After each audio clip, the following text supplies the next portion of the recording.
What's up, everybody? This is Whisky in the Six. I'm Rob. Have my friend James Bornn here today. You may have heard of James a few times. Jeremy and I talk very highly about this gentleman. He is responsible for us being able to try the Gordon MacPhail, that beautiful event that I will never forget. James, why don't you say hello? Yes, hi everyone. Yeah, it's great that we were able to connect, and of course we kind of helped each other out with a few things earlier on, and then of course that led to the Generations Glenlivet dinner. So it was great to have you and share that experience. Well, now that we're talking about it, you have the bottle. I don't know. Is that the decoy bottle in the background there? There's a bottle with the box in the background. Gentleman never tells, Rob. But are we allowed to see that? You can tell some stories. Yeah. So, I mean, tonight the focus is on something a little bit younger, but still very, very good. We have the Glenallachie 10-year-old batch 6. This is bottled at 57.8%. We have the Compass Box Orchard House, 46%. Had a little try of this. Thanks for the bottle, by the way. A beautiful bottle. And the Benromach Peat Smoke, sherry cask matured. And this is 9 years old? That's correct, yeah. Yeah, there isn't like an explicit age statement, but there's a vintage and bottling date right on the front of the label. Yeah. It gets into that. Yeah, 46%. I love that they put the ppm on the actual bottle itself. The phenol level. I probably butchered the pronunciation of that. Basically, the amount of peat in this is 55 ppm. So quite a bit. That's like almost like Ardbeg-ish, like big. Right? Yep. Yeah. And of course, different than the regular Benromach, which usually starts out at around that 10 to 12 mark. Right. Yeah. So you get a little bit more peat out of this one. Obviously, it is called the peat smoke. But I do remember the barrel pick that Chateau Louis did, which was like, it felt like it was similar in peat level. Yeah. If I tried that one blind, I probably wouldn't have guessed 10 to 12. I probably would have guessed like 20 to 25. Yeah. Probably more in average. I mean, certainly not like an Isla level, peat bomb or anything, but the smoke is very lifted and fragrant. Yeah. You know what I find anyway, when something is bourbon cask influence, you get a little bit more peat. You'll get the peat more, right? Whereas if it's sherry influence, they kind of do a good, I don't know about a good job, or they kind of hide each other a little bit, right? So, yes. So you won't get as much sherry, but you also won't get as much peat, and they kind of blend somewhere in there. Yeah, it can be surprising too. You're right. It kind of, the sherry versus the American oak kind of seems to kind of twist the character of the smoke too. It gives you like a different spectrum of aromas. Absolutely. Yeah. So we have some friends in the house today. We have Richard, John, we have P-Boss, Mike Netto, Malty, Scotch Comic, Jerry, I think. Some of these YouTube names are like the handles are tough to you can't always pronounce them. Yeah, where the first name and last name start and end kind of thing. Kevin Don in the house. What's going on? Russell's in the house. My boy Casey Goldberg. What's going on, guys? Hope everyone is doing well. Thank you guys for joining us. I know it's late if you are Eastern Standard Time, but we had to accommodate my friend here because we all, otherwise it's 7 o'clock there. Well, 7:27, almost 7:20 there, right? So I mean, it's tough. It's still light out here, Rob. Yeah, you know what? Actually, that's the beauty of daylight savings time, because we actually have pretty much sun until about 7 o'clock almost now. Yeah. So just getting later and later, which is great. Peter White's in the house. What's going on? Yeah, pretty soon Jeremy's going to be able to smoke in the evenings. Yeah, well, he's already planning some of our rants outdoors, so he's hoping to do. Have you ever heard of Malt Reviews, Mike and Narby? Yeah, definitely. So we're gonna try to get them on a rant, and it'll be a cigar and whiskey kind of night. So yep, that'll be fun. Yeah, and, excellent. And we are gonna try to do a rant as well. Yourself, me, Jeremy, soon, and we'll focus on different things. But tonight we're just gonna be tasting these, and then hopefully, maybe you can give us some insight. They will be available in Canada, Compass Box, Eastern Canada. I mean, Western Canada. These are already available in Alberta for sure, but yeah, they should be trickling out to some other markets as well. Okay. Yeah. BC has been getting more these days. That's probably thanks to you. I'm fighting for it. Yeah. So it seems like BC does get a good amount of. I know they had the Glenallachie 10 batch 6. And I'm sure they'll get these two as well. So people in BC, look out for that. Yeah, the 10-year-old batch 6 isn't quite released here, but I expect in June is kind of a likely draw. So, and it won't last long. Yeah. Okay. Cool. So how does it work out in BC? Because I know it's a little bit different than the way we have it here. The LCBO runs everything in Ontario. BC's like half and half, or how is that? It gets actually really tricky. There's sometimes some politics involved. So twice a year, the BC liquor stores do kind of like a big release, and often there's a little booklet associated with that. Sometimes there's a lottery, but a lot of times, a lot of the releases, in particular, these Glenallachie 10s have been just kind of put on the shelf, and they're just like the doors open and people trample each other to grab them. In fact, the Van Winkle stuff used to all be sold that way too. Like it was on the shelf and you ran in and grabbed it, which is crazy in hindsight. Yeah. And I'd be at the back just grabbing all the Buffalo Trace collection stuff that like everyone was ignoring. But those days are gone, unfortunately. But yeah, so outside of that, the liquor board is a significant chunk. I think they're kind of in the 60 to 70% of the premium whiskey sales. So, they definitely have their hands on the wheel, and there's a great private market in BC too that is kind of the rest. And so, what I try to do is make sure that everyone gets at least some of the cookies in the cookie jar in BC, but it's tricky. So we try to be objective and make sure the products are in the right spot, and that everyone can basically be as fair as possible. So. A lot of it depends on the timing. If things come in at the right time, they end up in those releases. And if they come in at random times of the year, that's often when the private stores get them. But yeah, it gets complicated sometimes. It would be nice to have that here as well, because it kind of gives opportunity for like a little bit of variety, I would say. Like there could be something that exclusively focuses on whiskey. And I think Ontario's in need of something very similar. Hold on, let me just say it's the liquor board.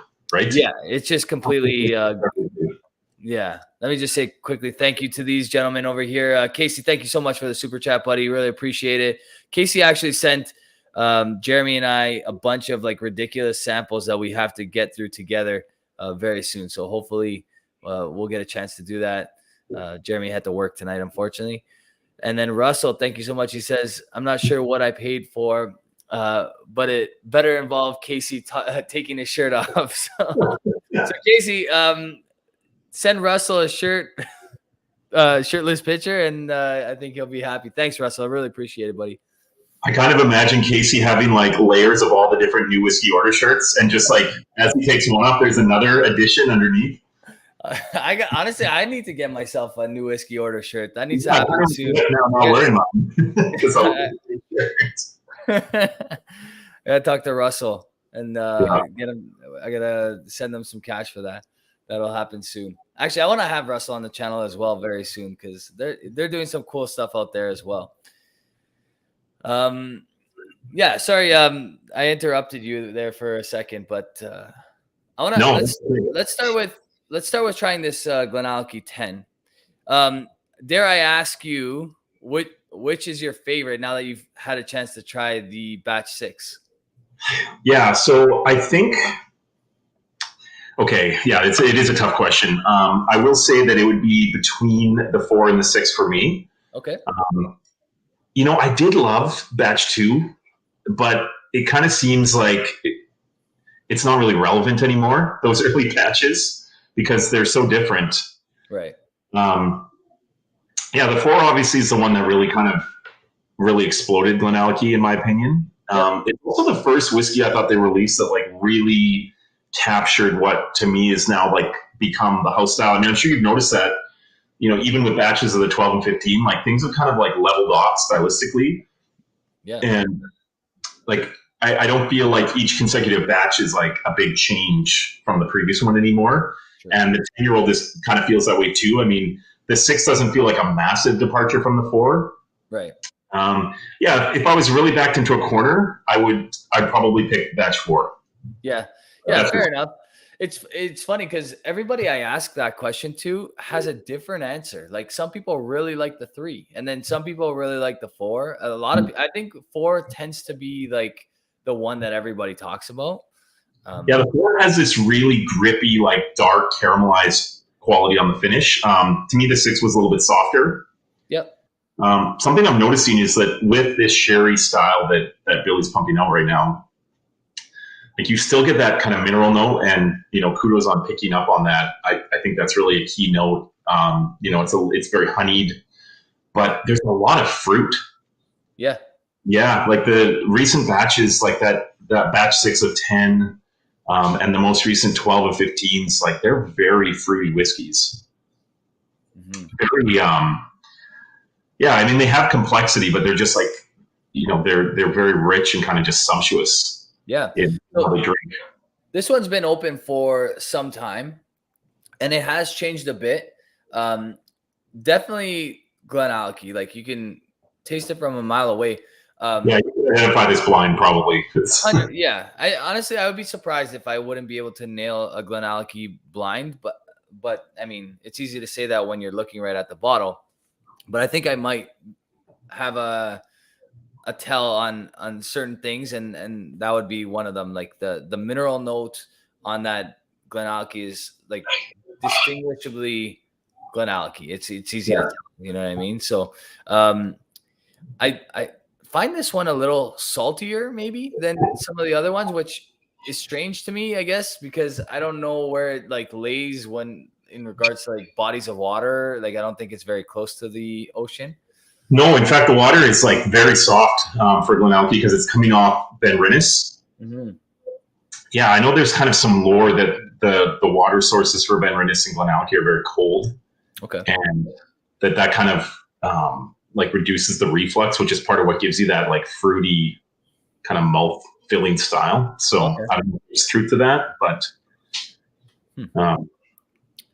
well, I mean another great expression by Billy Walker. The only one I haven't had a chance to try was the 1. I think I have a bottle of the 1, but I'm terrified to open the 1. That's the one that I haven't had like. I know I have a chance to try it technically, but it's like I don't know. You can't have the collection without the 1. And yeah, I know. And it's this is gonna sound funny, but when the 4 got the big award, the World Whisky Awards, you could go out and get batch 1, 2, and 3 on shelves all over Western Canada. Yeah. It was just sitting there, and we had stock in the warehouse. It was something we worked actually really hard to kind of push, but then it was all just gone in like a matter of days after that.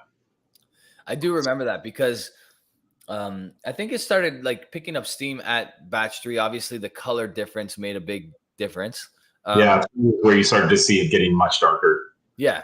So I think batch 3 actually probably sold out faster than 1 and 2 as far as like not just in like duration of sitting on the shelf, but it sold out before. Like you could still get batch 1 and 2, and batch 3 was pretty much on its way out if like there was very little left, kind of thing, right? Yeah. And that's kind of where I was able to snag 1 bottle of the batch 1 and a couple of the batch 2. So I got a chance to try and drink the batch 2. I was happy with that. But yeah, the batch 1, I haven't been able to get either secure an open bottle or a second bottle to try that one. Yeah, one of the things we did do some tastings where we lined up. So I've never done batch 1 through 6, but I've done batch 1 through 5 a couple of times. And one thing you notice is that the earlier batches have kind of, it feels like an increasing amount of virgin oak. Yep. So, part of the reason I love the 4 is I think that virgin oak gives it some grip, whereas the 6 is just like a little bit more soft and plush.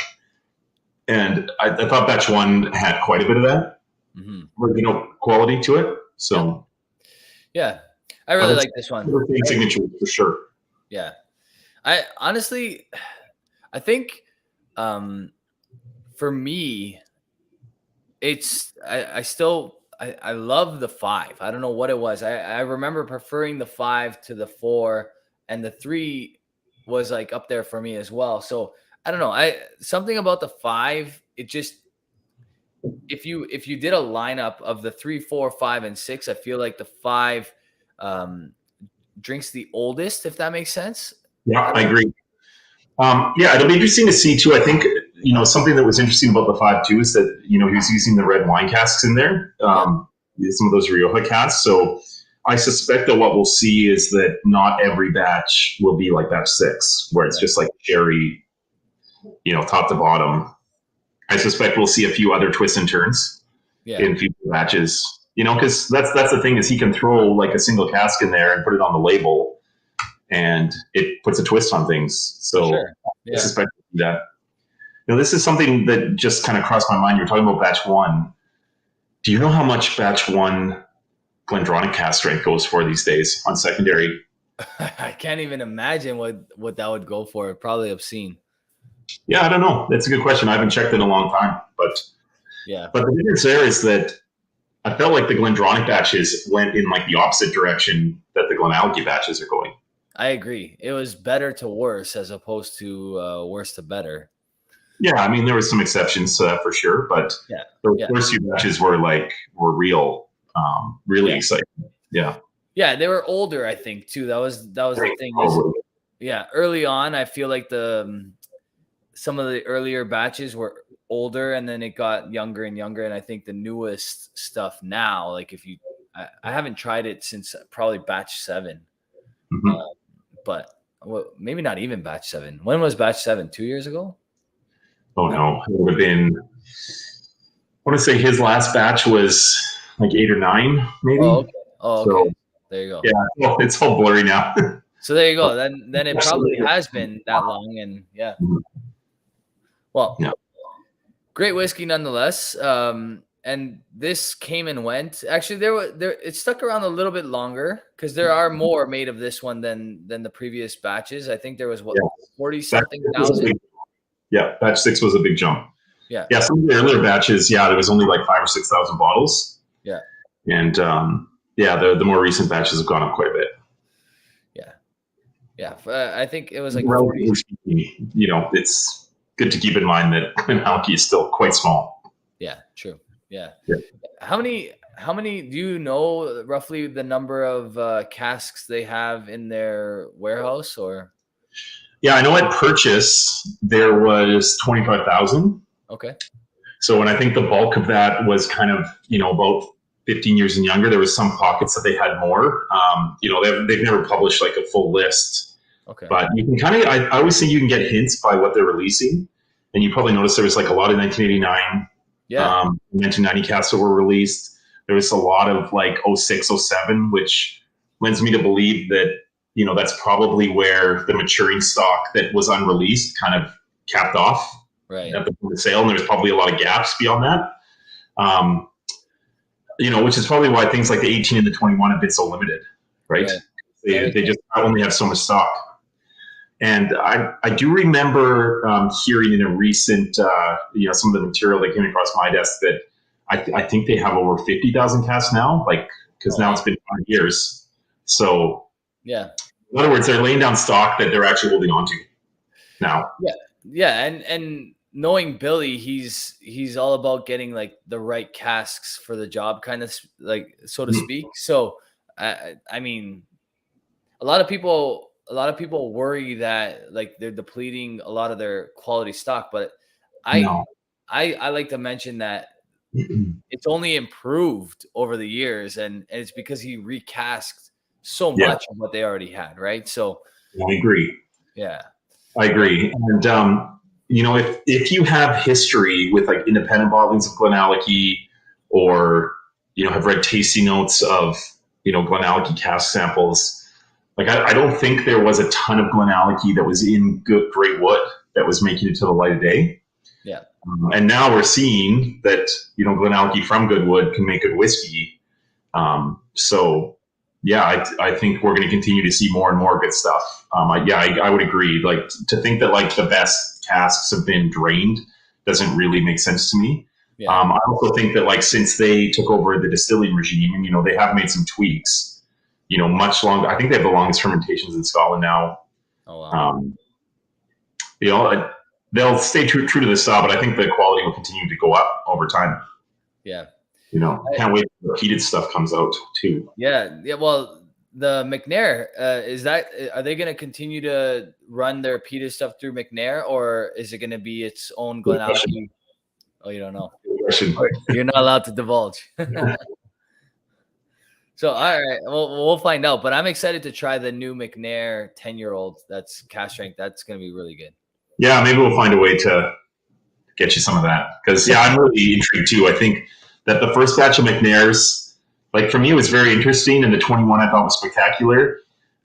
There's some cool things that they're doing with like 48% now, and this cask strength. I think it's really interesting. But the question is like, I see that, and we'll talk about this when we talk about Compass Box. Like, I think a lot of whiskey drinkers' minds are like continually opening and getting bigger, and we're offered so many different things now that it becomes easier to kind of expand your mind. And I think McNair's is probably in a good spot where people are going to kind of discover something that's like different and unique. I think it's going to do, especially like, I like what they've done with the new bottling, the rebranding. I know some people don't love it, but I think it looks cool, and I think it was the right idea to have kind of like the Glenallachie 10 counterpart with the 10 cask strength. Well, one thing I'll say is, having been the one that like goes into a liquor store and shows people and tries to get them to buy it, when people saw this the first time, a lot of people were very confused. Yeah. It's just not like traditional Scotch packaging in a lot of ways. Like it kind of has, and it definitely reminds me a little bit of Springbank, right? Where it has this kind of like a little bit old fashioned kind of feel to it. Yeah. And I think at first people kind of put up the wall a little bit, but what I've noticed now is I think people kind of have fallen in love with it a bit, and it kind of feels like comfortable and distinct, and it kind of matches the whiskey in a strange way. It's funny.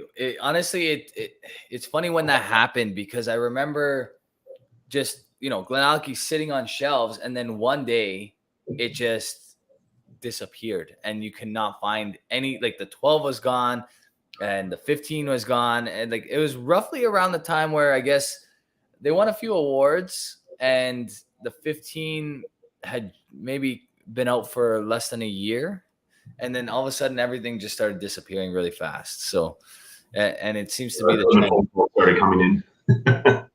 But it's hard to believe now. I went through the whole process with the Glendronach as well, and it's hard to believe in hindsight. But selling Glendronach in the early days was actually very difficult. People would smell it, and it's so heavily sherried and very earthy, and people kind of didn't get it. Yeah. Then like a really small niche of whiskey lovers.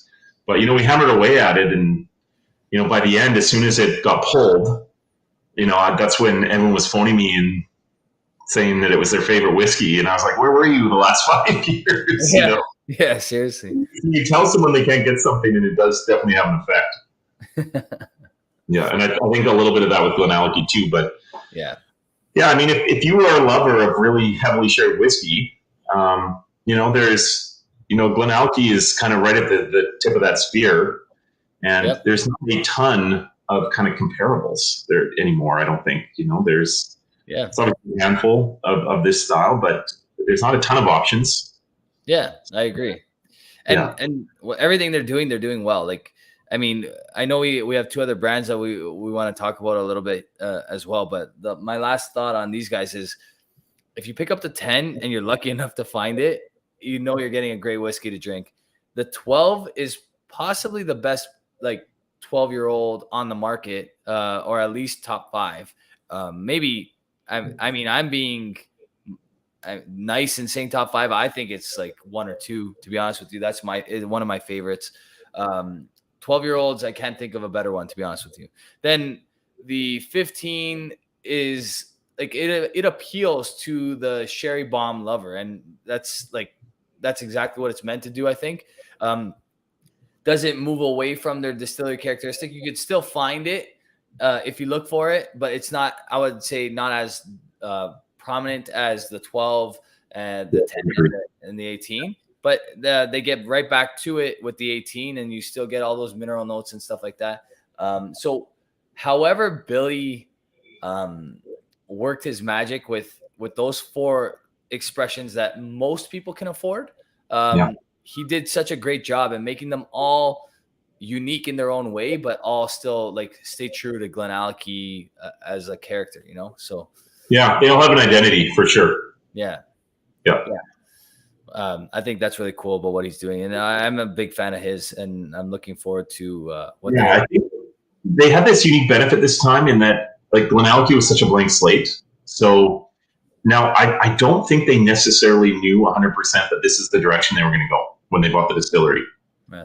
I think that there was a lot of experimentation and, you know, kind of realizing that this kind of like really fruity sherry bomb, you know, very minerally kind of style just is almost where they ended up, because it was just clear that this is what worked. And I know that then they started kind of advertising about how many sherry casks they were buying and all that kind of stuff. I think they just felt like, look, this is what we do. This is what works. And I mean, if there's one person in the entire industry that you trust with a sherry cask, it's Billy Walker, I think. So yeah, I'm curious, Rob, are you ever sensitive to sulfur? I am. I am, actually, yeah. So yeah, I'm not. I think that I do detect it, but it never bothers me. Maybe because I have a history in wine as well, and of course, a lot of white wines in particular can be like very sulfur smelling. Yeah. It's just something I hear all the time, that the amount of sulfur in these Glenallachie releases is very small. Yeah, 100%. I agree with that, and that's probably why I'm such a big fan, because I do turn away from, like, I love Springbank as well. I'm sure you know, I talk about it all the time on the channel, but there are some expressions that come out that I can't stomach because they're so sulfur heavy. There are, like, just in general, there's, you know, over the years, like, whenever something has a little bit too much sulfur, it like teeters in that direction, I start to, it basically just rots on my shelf because I can't bring myself to drink it. And I'm not knocking anybody that does like that kind of stuff, but it's just not my thing. Like not last year or the year, I don't know, I can't remember which Kilkerran 8 it was, but it was like that. There was a Long Grow 14 that was very much like that as well. So I mean, I do notice that Glenallachie finds a way to stay away from that sulfur note, and I think I would bet that Billy's pretty anti-sulfur from the sounds of it. Maybe I'm wrong, but I didn't. Yeah, I wish I understood a little bit more about that. I know, of course, traditionally, the sulfur was used basically to keep the cask clean during transport. But maybe there's better ways now that they're using to kind of purge that flavor, or just to transport them without using it. But I don't know. I always feel like the more I learn about sherry casks, sometimes the less I feel like I know. Yeah, it's complicated, right? Like American oak, Spanish oak, different sizes. Absolutely. And I mean, there's all sorts of different oaks that have like different, like, I don't know, more porous, less porous, all these different things, and it all plays a factor. Yeah. Our job is to enjoy the whiskey anyway. So your job is to sell it a little bit, but let's move on to the Orchard House. Yes. Which I opened for the first time today. Thanks to you. So thank you for this. This is really nice. And right off the hop, when I took a sip, I'm like, there must be Glenallachie in this. So yes. Yeah, there is. Yeah, I mean, I don't know if you've ever gone to Comstock's website. Like, you can actually download it. It'll show you like the exact breakdown. Actually, I'm reading it on the back of the bottle right now. Linkwood and Glenallachie. So, Yes. Yeah, that was accidentally done, but it's right there. If I actually tried to read the bottle, No, they actually they print off these sheets where it almost looks like a tree ring, and it tells you exactly all the components and what AC notes each component has. I have seen those before, actually. Yeah. Yeah, it's really cool. I think especially with something like this where, you can kind of taste all those fruity notes and it kind of matches the front, and then you go and see those ingredients and you're like, okay, this makes sense. So yeah, this orchard house is kind of the result of this long project they've done at Compass Box, where they've actually been filling their own casks, like right from new. So clearly they started that, over 8 years ago. Okay. And so in this case, it is a lot of Diageo whiskey. So Glenallachie is the main ingredient. Linkwood actually is the number one ingredient. Yeah. Which won't surprise you because, if you have experience with those Gordon MacPhail Linkwoods, especially the 15, like this is to me very reminiscent in terms of like really zesty, kind of lifted apple and pear kind of note. Absolutely. And then there's a bunch of Benromach too. Okay. Yeah. So those are kind of the three main ingredients, and they're all from American oak. I feel like I'm picking up like the slightest bit of peat somehow. Did you cheat? No, I'm nosing it. I'm reading the back. It's well done. So there's a tiny splash of Kalila in here. Like it's 2%. 2%. What's crazy is that, like, you said 2%. Yeah. So what's crazy is that how peat stands out doesn't matter what the portion is. Like, it could be 2%. Like, I know with my infinity bottle, and obviously that's maybe a bad example, but my infinity bottle, I can load it with sherry stuff, and then I'll put a little bit of peat, and then it completely turns into like a peated whiskey. So it doesn't take much. Yeah, it doesn't take much at all. So I find that funny. Yeah, it's a touch that Compass Box has done for sure in previous releases, like just putting that splash of peated whiskey. I mean, yeah, I think of like the 3-year-old Deluxe had like that little splash of Talisker in it. I remember Phenomenology had a splash of peated whiskey. Legends 3. Like, it's definitely something they dabble in. The other thing you'll often see, and this one has this as well, is they'll use a small percentage of French oak matured whiskey. So essentially like variations of the spice tree, right? And it adds seasoning. It lifts the aroma. It adds kind of that little spicy kick on the back end. It just rounds things out. So what is this retailing for? Because honestly, this is really tasty. Yeah, usually it's kind of depending on where you shop, what province, it could be anywhere from 70 to 90 typically. That's very fair, in my opinion. Totally. Yeah, I agree. That's really good. What struck me, and this is what Compass Box to me is so good at, is you hear the story, you read the back, and then when you taste the whiskey, and like it just fits. Like, they managed to nail the story with what's in the bottle, which I think is so cool. And a lot of the, I'm sure you agree, a lot of the Compass Box releases over the years, sometimes they're a bit indulgent, sometimes they're a little bit funky. It feels like they're targeted for those of us that are kind of the nerds in the whiskey world. But it feels like it's almost designed, like, I'm trying to think of the whiskey drinker that like wouldn't enjoy this. Yeah, I don't know. It's definitely for the whiskey geek. I agree. And what's cool about that is it's a little bit of a spin, because whiskey geeks tend to go toward like single malt only. You know what I mean? Like, so Compass Box has found a way to make a blend that's for the whiskey geek, which I love. I think still. What's that? Sorry. Oh, did I lose you? Or did looks like we lost you for a second here. Maybe. Oh, there you go. No, there, you're back. You're back. Sorry, I was going to say, I think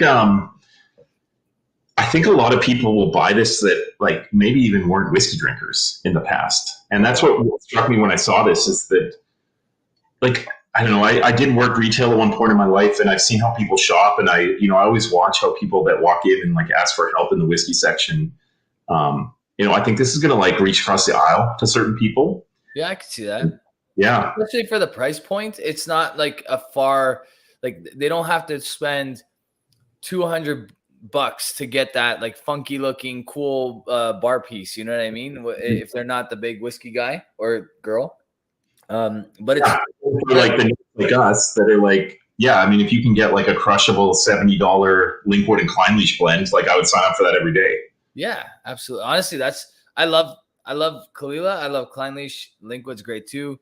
I mean, they tend to bottle the right stuff at Compass Box, and he's always done some cool stuff. And the other cool part is actually, do you ever follow guy with sign or dude with sign? I can't remember. Anyway, he's on. Yeah. So recently he had a sign up that says empty bottles are not a decorative item in a house or something like that. Like it was obviously more to the point than what I just explained. So you shouldn't make lamps out of them, for instance. Yeah, exactly. But I beg to differ. If you have Compass Box, who wants to throw away a bottle like this? Like, look at the art on these things. They're awesome. Yeah. Yeah. And it's amazing, that Stranger and Stranger, the company that does their artwork and their packaging, how many brands now? Do you have the Stranger and Stranger coffee table book, Ron? I don't know. You should have it. You need to go to their website and get one. It's just an awesome book. Your wife will be mad when it shows up. So that, that is even more reason. They actually have two of them.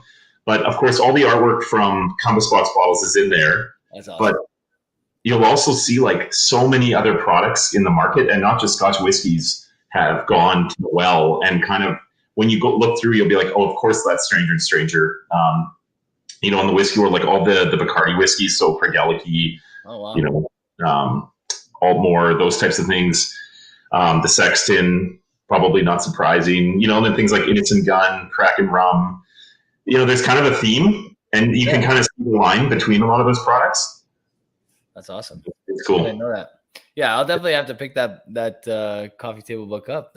What's your favorite one, by the way? What's your favorite? My favorite Compass Box? First on packaging, and then maybe off of flavor. Is it? I think it's called. Jeremy, let me try it. It's the Circus. Is it? Okay. Yeah, the Circus, which was, it had a big parcel of like really old blended Scotch in it. Yeah. It was fairly sherried. Yeah, Circus was awesome. I really liked Phenomenology as well. I had a couple bottles of that and went through both of them pretty quickly. So I think there's another one. I know I'm forgetting the name, and I absolutely adored it. I can't think of it though. It has a similar theme to Circus, like looks wise. Blended Scotch in it. I mean, the General. It was the famous one that had blended Scotch. That's the one that that was the one that I was actually going to say. So it was the General, because Circus is awesome. The General is the one that I was like in the back of my head. I couldn't think of the name. Oh, sorry, I lied, because those two are excellent, but those are not my favorite. Tobias and the Angel is definitely my favorite by far. Yes, that's one of my favorites. It would for sure be in my top 5. And Tobias was one of those whiskeys, and I always find anything with old Clynelish in it, especially a lot of the Compass boxes that had old Clynelish, Tobias to me did not taste great on the neck pour. Okay. And then after like 3 or 4 months open, I mean, thankfully I had a heel from an event, and it had like completely blossomed. So I was lucky because my friend Jasper had cracked it, and he brought it over, I guess, months after he cracked it, and we had it, and I was blown away, because that's got a good portion of Kalila in it as well, doesn't it? Yeah, it's pretty close to 50-50. Yeah, I thought it was 50-50. Yeah, so I mean, that whiskey, I love it. 35-year-old Kalila and 25-year-old Clynelish. There you go. I believe 50-50. That's awesome. So the one that I'm getting is the next big one is something called Velicor, and it has like really old Highland Park and really old Macallan. Oh, wow. It's, of course, people start freaking out as soon as that happens, and my life is difficult. But they talk in the description that they basically made a whiskey that like tastes like the smell of old books. Oh, wow. Which so people won't be lying when they say like this smells like old leather bound books, and then actually. I think it's like 30-year-old Highland Park and 25-year Macallan or something in it. So we're talking a super expensive expression then. Not crazy. I think it'll probably be like $700 or $800. That's actually really reasonable. Actually, based on what's inside, that's crazy good. Actually. Yeah, this is another thing about Compass Box. I know there was a couple releases that probably people weren't really aware of the age of the whiskey inside or the distilleries, and I think sometimes people get sensitive about Compass Box pricing. But if you dissect what's in Compass Box bottles and compare it to, all the OB bottles of similar, like Compass Box bottles are always a bargain. Yeah. There's maybe one or two that I would argue were not, but all the other ones are a bargain. Yeah. For relative inside.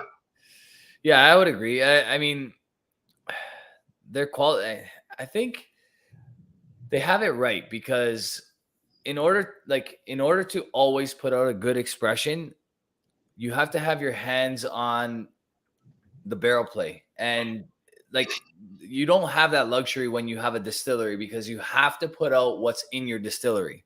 Whereas where like a blender can, I'm not going to put I'll put 25% of this barrel right now because it's not perfect. I'll put a whole bunch of other stuff that'll bring out the character of what I want it to be, and then use the rest of that barrel when I feel like it, because I don't have to, right? And it's pretty cool. Yeah. No, it's funny you say that. I mean, I've learned so much about the psychology of blended whiskey and consumers over the last 10 years selling Compass Box. And I think, I've always tried to figure out like what is the actual cause of people's kind of freaking out over blended Scotch, because they do. And even like it almost becomes like a psychosis, Rob, where when Myths and Legends came out, and of course Myths and Legends 1 and 2 were single malts. Okay. I would present on them and people would be drinking them and they'd have the slide in front of them and then they would still call it a blend.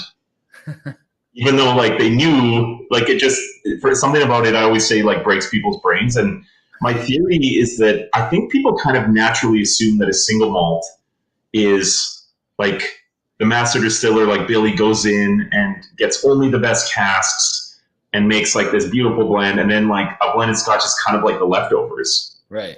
And I think the reality is kind of the opposite, right? Yeah. If you're like Compass Box, you can go and cherry pick sometimes these great barrels that rate really high, maybe don't fit the specific program of that distillery, or somehow ended up on, an open market. Absolutely. Whereas if you're a single malt producer, in some cases, I think there is sometimes pressure to get some of those lesser casks to bring the cost down and to stretch things further, right? Yeah, honestly, it's funny you say that, because at the end, when people ask me like, well, where would you want Whiskey in the Six to go, and so that you're not like necessarily doing reviews or whatever, and I always like have the same kind of answer.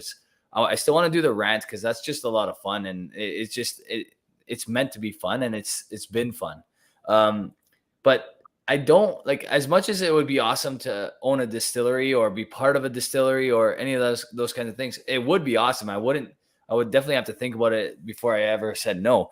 I would rather, I think, be part of a well-funded independent bottler, because in that case, I can just, like you said, cherry pick barrels. And I know that what's going to be released by my company is going to be great stuff, because I'm cherry picking those barrels from the best distilleries in the world. You know what I mean? So I think Compass Box is doing it right. They're doing a great job. I like what they do, to be honest with you. Yeah.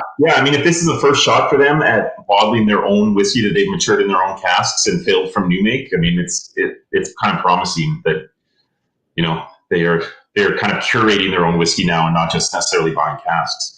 Yeah. So how does that work? Are they're distilling in house, or they're still just going to be picking? It sounds to me like it's very similar to Gordon MacPhail, right? Like Gordon MacPhail is unique in that they like bring their casks to the distillery and fill them right from the tank essentially. And I think Compass Box is doing the same thing. Okay. So taking a page from it's hard to it was like letting people roll up and fill Glenallachie, but they are. Yeah. I mean, I know the distilleries are making, millions of liters a year. So yeah.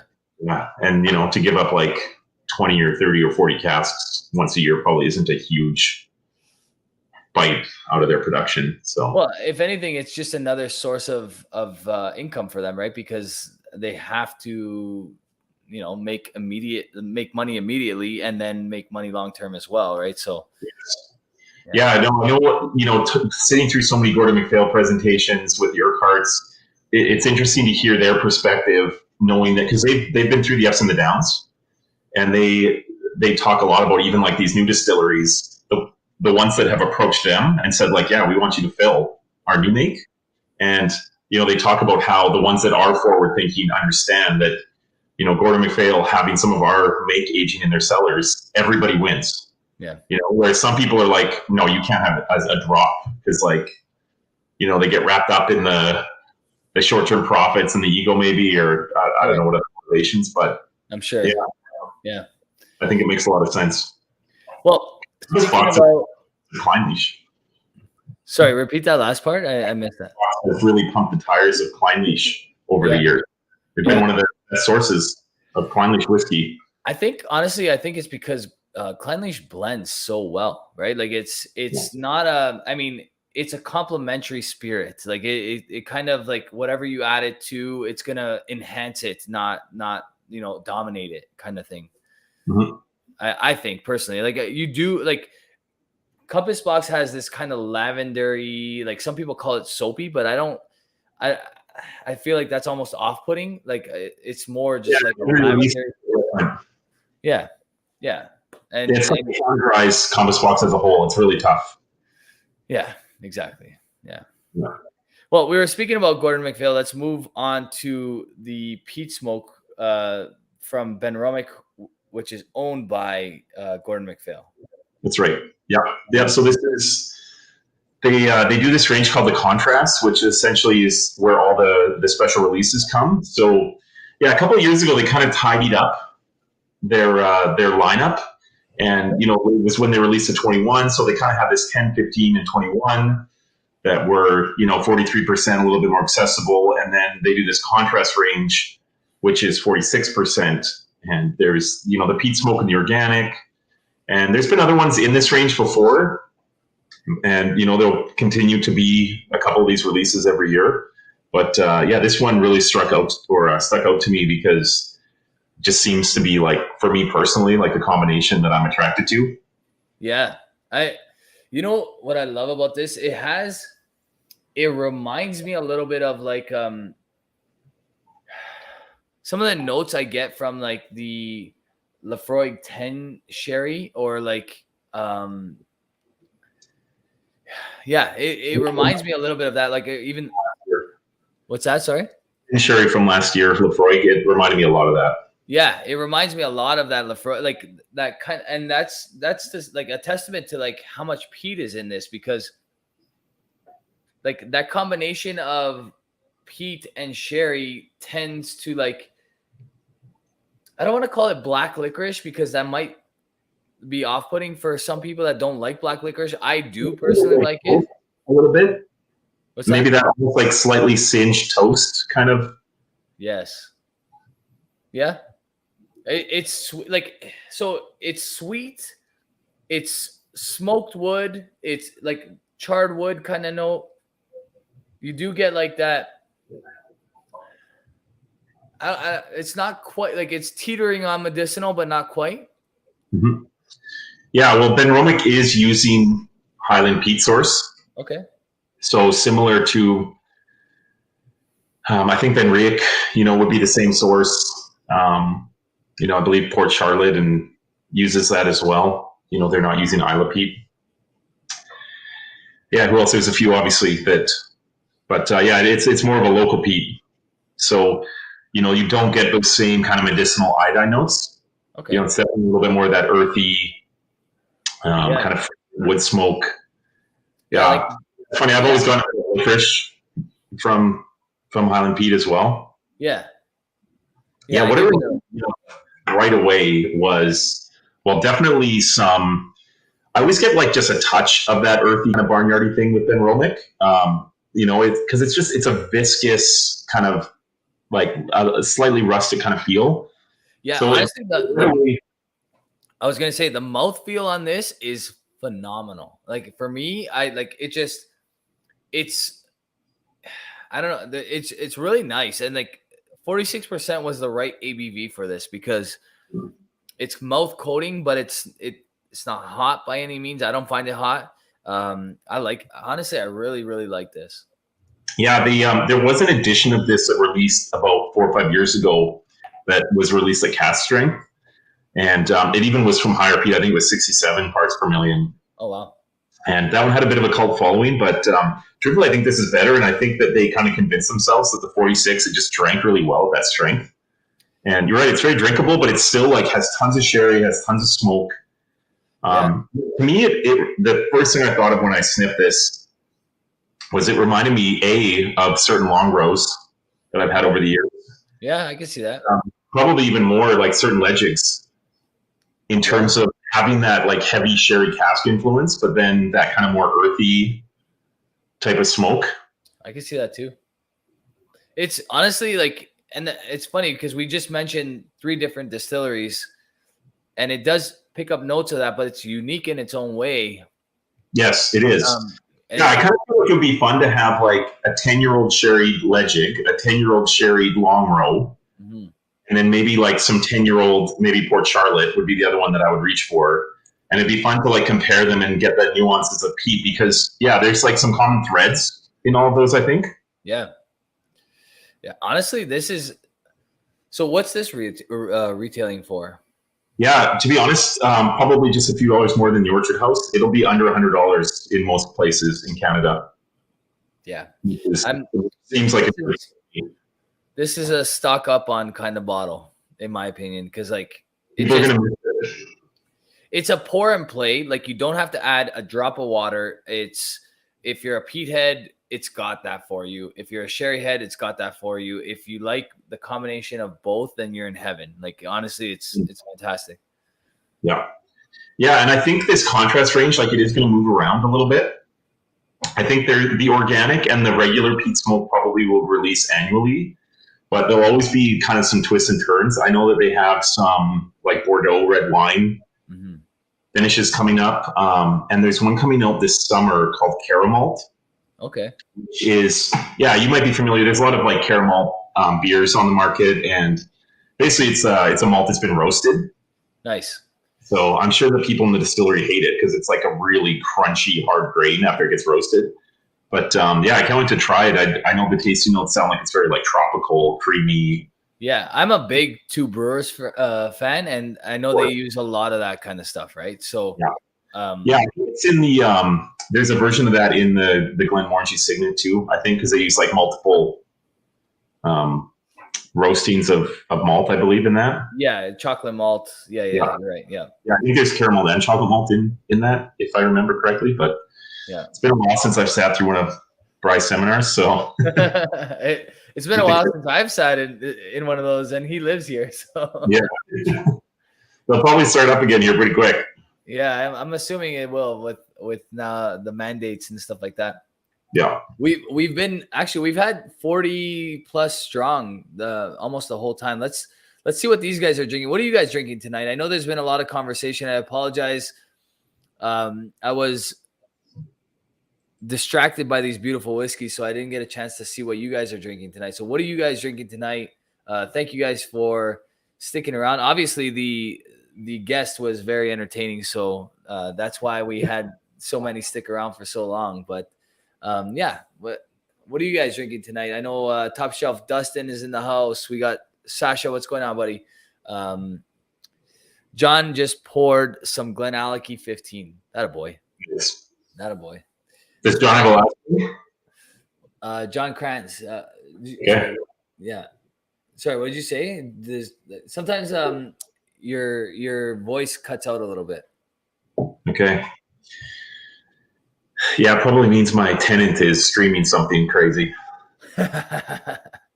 That's okay. Most of the time it's working. Every once in a while, I miss like a couple parts of the sentence.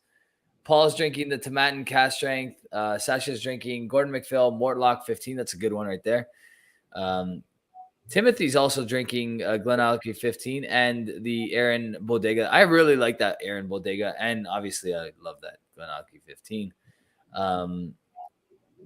Orchard House, it's amazing. $40 in the US, Holman says. So yeah, that probably makes sense.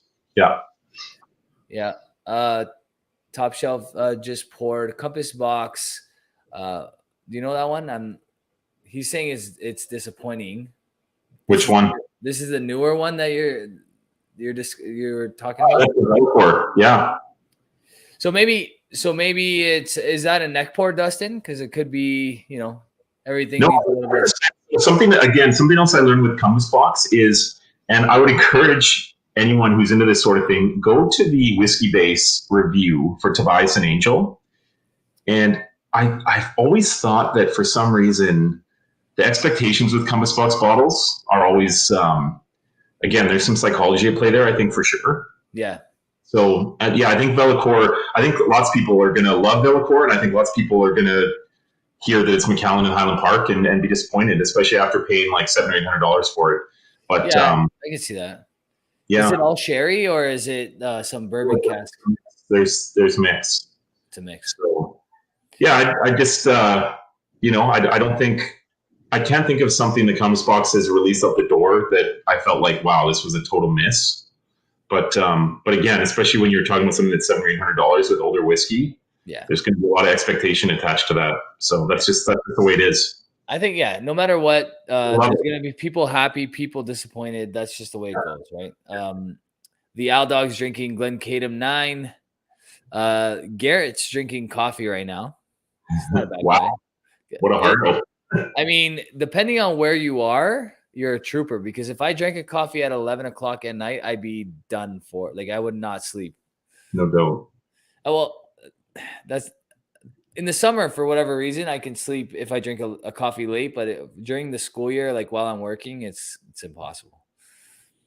Glenallachie 14 Cask Strength. That's one that I wish. So he's saying Boulder Port Cask, North American, something like the Glenallachie. I will spoil for the Glenallachie fans that are on here. There are 3 single casks of Glenallachie that are coming to the Alberta and BC markets in the next 3 months. Don't tell them. I need my crack at that first before you tell these guys. It's like they have like 500 bottles in them, right? I mean, because they're sherry butts, right? Nice. So, but yeah, they'll disappear quickly. Yeah, Alberta shares with, well, at least two provinces that. Is it going to BC as well? One of them is making its way to BC. Yeah, it's funny because recently I tried to like extend an olive branch to the LCBO, and I said, like, listen, let me help you guys. Like get your whiskey program together. Like I wrote them this long, like almost resume-ish kind of letter, and it went to the next level. I was surprised it actually got that far, to be honest with you. But they're like, no, we're okay. We try to hire internally in these roles and stuff like that. I'm like, well, that's the problem. That is the problem. There's a lot of obstacles, Rob, to, like for instance, some of these special releases like that are in front of you right now, to get the pricing in Ontario anywhere close, requires everyone in, the producer and the middleman, because it's a 3-tier system, obviously, to be, for the sake of good business in Canada, everyone has to take a hit. The only company that makes the full profit in Ontario is the liquor board because of the high taxation. So that makes it really tough if you're an agent and you have something that's very limited. Like selling those things in Ontario it doesn't make business sense. Yeah. So you have to balance it out, because obviously you still want people to be able to get your products. We don't want to be like driving any sort of weird business practices or trying to just focus on one province. But it gets tricky sometimes, especially when you have things like Compass Box Bellecour, I've got like a handful of bottles to give out, like, what do you do? Yeah. So yeah, it's tough. And I definitely totally understand like where you're coming from in this situation, but like, I feel like the LCBO, if they really wanted to, could just basically take over. They have such a high buying power. Like, yes, they drop. could leverage their buying power and twist our arm. I mean, Yeah. if they came to us and said like, look, we want all the Michters, I mean, we'd probably say no, but they would have the power to leverage. You're right; they could leverage their buying power because, like other Costco does that in the United States all the time. Right, and that's what I'm saying. Like, they used to be the number one, like, profiting liquor company in all of North America. Now they're, I think, number 3 or something like that. But I mean, they have the money to do whatever they want. Like, if they really wanted to, they could just buy up single casks everywhere and say, okay, well, like, these are exclusive to the LCBO, and we're going to distribute them across Ontario, and that, and it would suck for everybody else, but they have the power to do that.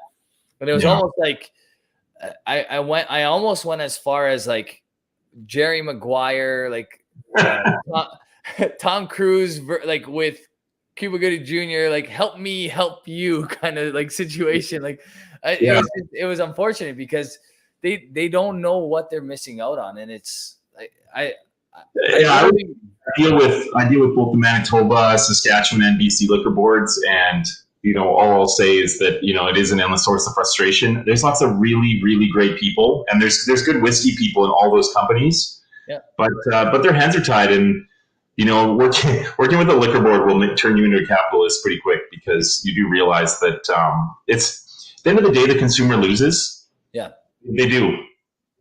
Yeah. And it's all about the bottom dollar stuff that like they can pump in, pump out, and that's it. Like, they don't really care about the niche stuff. And, I mean, they do get their like a fair share of wine, and they'll appeal to like the suits and stuff like that. But I mean, what they could be doing with their brand, like they could legitimately become, if they had the right people in place, what's to stop them from being an almost, I don't want to call it an independent bottler, but like they could get barrel picks that like nobody else in the world could get if they like use their money wisely. You know what I mean? So it would really work for that to happen. Would, I think, really require almost like a top-down revamp, which I don't know what would the incentive would be to trigger something like that.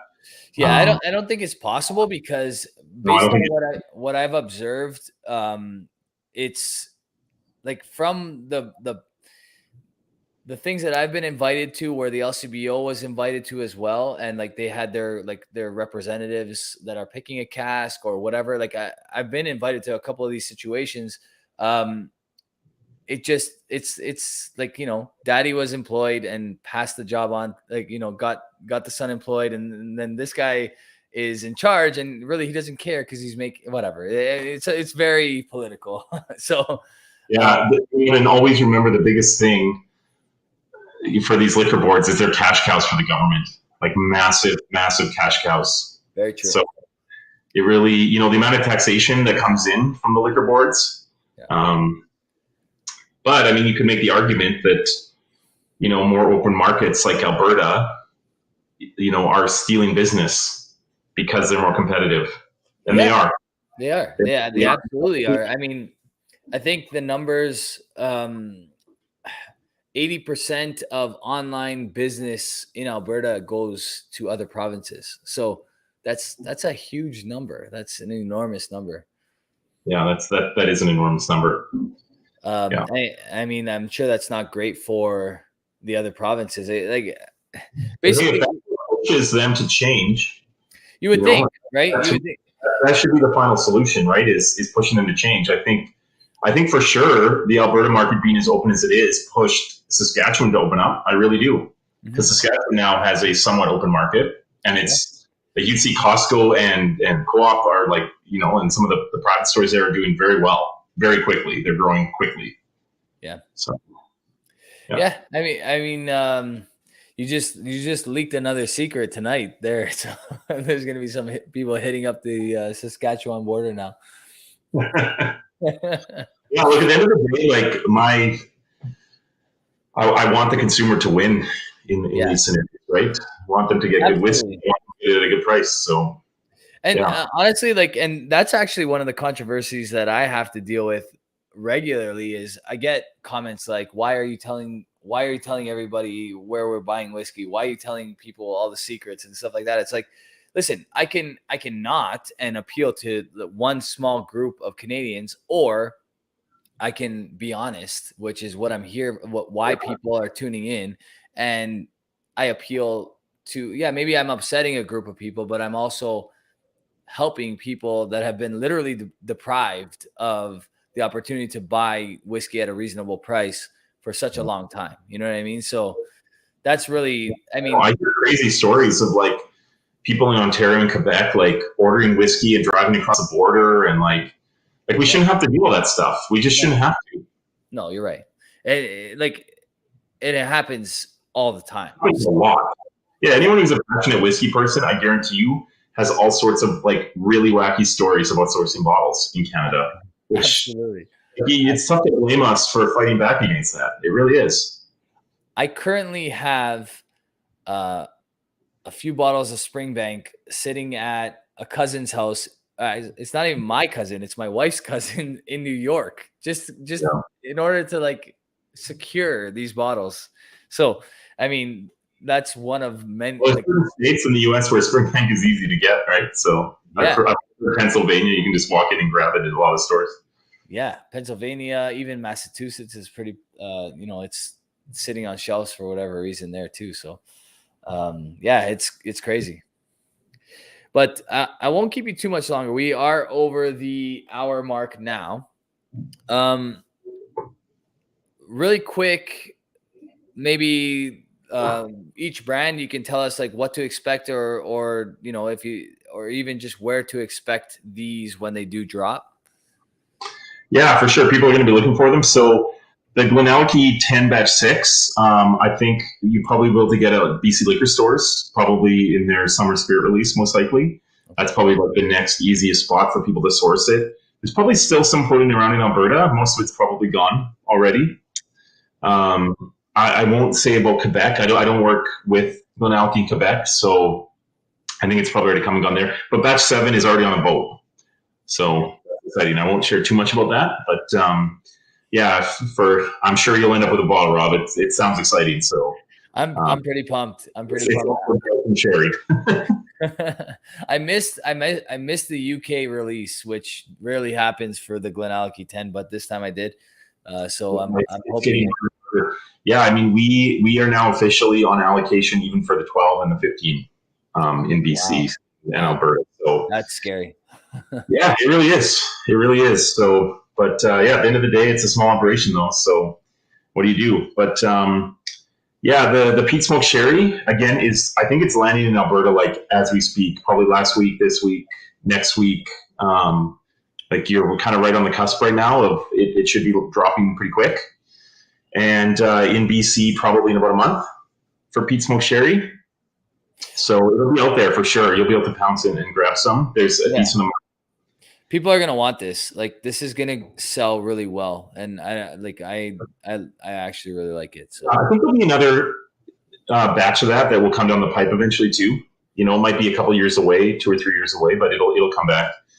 And maybe yeah, maybe maybe a future collaboration between Benromach and Whiskey in the Six. never know. Well, there's actually a single cask peated sherry that's going to a whiskey club in Victoria as well. That's cool. So that'll be kind of cool to watch for. It's a small cask though. It just had a very limited amount of bottles in it, which is probably why I got yoinked from the system. But yeah, and then Orchard House, there's already been a release of Orchard House.